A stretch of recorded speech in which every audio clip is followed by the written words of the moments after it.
François Hollande et Julie Gaillet, à quoi ressemble leur maison à Tulle? Nichée sur les hauteurs de Tulle, en Corrèze, la propriété acquise par François Hollande en 2018 a de quoi faire rêver. Tour du propriétaire de cette maison du 19e siècle, où l'ancien président et son épouse Julie Gaillet peuvent s'offrir une pause à l'abri des regards.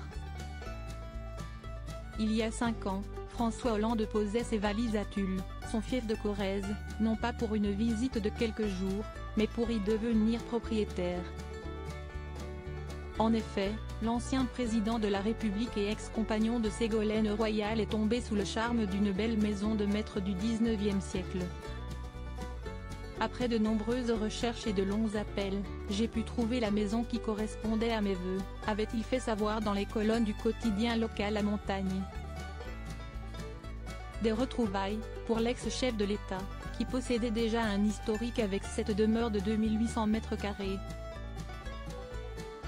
C'est un étrange paradoxe, parce que, cette maison, quand j'étais président du Conseil général, je l'avais vendue, avait-il glissé dans le même entretien.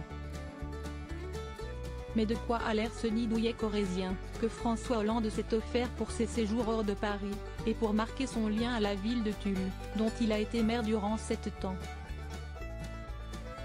Tout d'abord, ce n'est pas une vue sur la mer, comme l'avait précisé le mari de Julie Gaillet, avec son sens de la dérision désormais bien connu.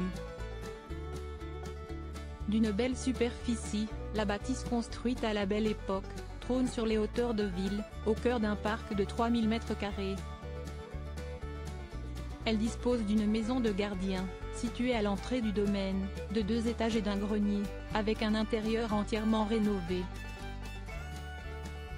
Celui-ci avait été dévoilé par nos confrères de La Montagne, peu avant l'emménagement de l'ancien président, lors d'une visite guidée offerte aux journalistes par un agent immobilier chargé de ce bien d'exception.